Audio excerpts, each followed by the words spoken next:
Oppo's Find X series has become its flagship range of phones, packing in high-end performance and cameras into a sleek package. The Find X3 Pro from last year was a fantastic device, as was the Find X2 Pro before that. So can the Find X5 Pro follow on? I'm Cam Bunton from Pocket-lint. In this video I'm going to unbox it for you, show you the differences between this and the Find X3 Pro, and give you a tour of the hardware and the software. If you do like it, please do like and subscribe and tap the notification bell to make sure you don't miss any more of our uploads. So to the unboxing first, and it's a fairly standard affair. The box is actually almost identical to the Find X3 Pro's with its grey colouring and lettering. Once we lift off the lid, we get to the goodies inside. First up, on the top there's a slim card box that contains a few things, including the matte black silicone case that ships with the black Find X5 Pro model. There's also your SIM ejector tool in Oppo styling, plus a premium customer service card to make it feel a bit more premium. There's also the usual collection of paperwork, including warranty info, quick start guides and such. Putting that all to one side, we get to the important stuff. The phone sits on top of everything, but moving that away briefly to dive beneath yet another card divider. And here we get a USB cable. Interestingly, this is USB-A to USB-C. It doesn't have Type-C on both ends. But the charger could be a bit special though. It features 80-watt Super VOOC charging. This will half fill the phone battery in 12 minutes. Again, this has a USB-A port in it, which is unusual at this end of the market. Thankfully, Oppo has included a USB-A to USB-C adapter for those times you want to connect it to a USB-C port. Now moving on to the design and looking at it from the front or looking along the metal frame around the edges, you'd be hard pushed to find any differences between the X5 Pro and its predecessor. It's got the same hole punch camera, the same bezel thickness, and apart from the antenna bands being slightly different, pretty much the same edges. Those edges, of course, are polished to within an inch of their lives and have supremely glossy finish, and have well-positioned buttons on the left and the right. The green accented wake sleep button is on the right, and the individual up and down volume buttons are on the left, all within easy reach. There's nothing at all on the top edge, with all the additional ports being placed in the bottom.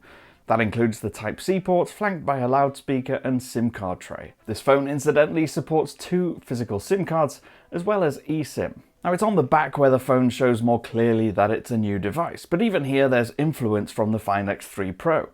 The single seamless rear surface that ramps up to the camera unit, for example. It's a slightly larger unit this time though and has a less square shape, with one side sloping at an angle. But it still has that effortless and seamless look that makes it really appealing. The one less obvious change is in the materials used.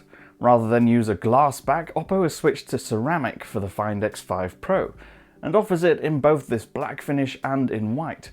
Ceramics, of course, being more durable and scratch resistant than glass, particularly in the way this has been produced, and it's IP68 water and dust resistant too. In the hand it feels comfortable enough. Its curves around the edges on the front and the back ensure that while it's large, it doesn't feel uncomfortably big in the hand. It does feel quite slippery though, and the glossy finish hasn't taken much time at all to collect fingerprint smudges. Like its predecessor, the display spec sheet sings all the right notes. It's an almost perfect checklist of features, which is always encouraging and should mean a great experience. That's to say, it's a big 6.7-inch display with a peak 120Hz refresh rate and 1300 nits of brightness. It's LTPO technology too, so it means the display can adapt its refresh rate to suit the content you're viewing on it, from as low as 1 Hz to 120. Plus it's 10-bit display too, which means it can display over 1 billion colours. There are a couple of things we've noticed since first turning it on. For instance, Quad HD plus resolution isn't enabled by default. Oppo sets the resolution to 1080p, so if you want to make the most of the screen's crispness, you have to enable that in the settings. Second, in its default settings, it's a very colourful and vibrant screen. Software is Android 12 based ColorOS 12, which is similar in a lot of ways to a ColorOS 11 that came before. It does pick up the device theming based on your wallpaper feature though, and you can set it to do so automatically or choose the colours yourself from the wallpaper, and have those as your accent colours throughout the settings and menus. Customization, of course, has always been a forte for Oppo, and that's only becoming more obvious in the latest software. It has additional always-on display customization options, including taking that canvas feature that first debuted on OnePlus in Oxygen OS 11. Moving on to specs and performance, and internally, Oppo's latest flagship certainly seems to have the right components to keep the phone feeling quick and responsive. The latest Snapdragon 8 Gen 1 runs the show, alongside 12GB of RAM and 256GB of storage. It also has that feature that allows you to borrow some of the storage to use as RAM when you need extra, although we can't imagine many people will need that very often, but it's an option. As for battery life, the 5000 mAh battery in here should certainly be enough to get through even the most demanding of workdays, especially with Oppo's battery management. Its previous flagships were around 4500, and we've always found them to be among the best performing. Not that battery anxiety should ever be a concern, thanks to the aforementioned SuperVOOC flash charging. For those concerned about battery lifespan though, Oppo's latest battery design and charging optimizations also mean the phone can get through 1600 charge cycles. Plus it can charge wirelessly too, up to 50 watt speeds if you have the Oppo proprietary AirVOOC charger. Last but not least, and cameras. And from a sensor standpoint, it's virtually identical to the Find X5 Pro. The main and ultra-wide cameras both use 50 megapixel sensors, and the telephoto 2x optical zoom camera uses a 13 megapixel.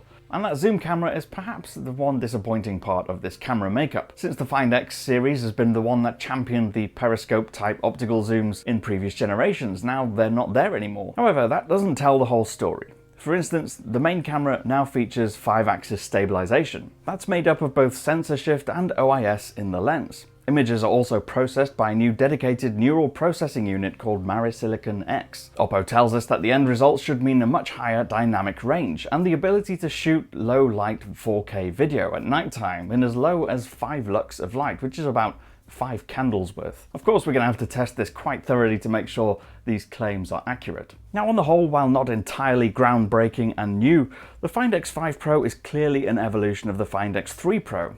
The ceramic finish on the back is fancy and should prove more long-lasting than the glass. And perhaps that's the big story here, longevity. With a more durable finish and a more durable battery and extra optimizations in the software, you might have a phone that lasts you well for 4 or 5 years rather than just 2 or 3.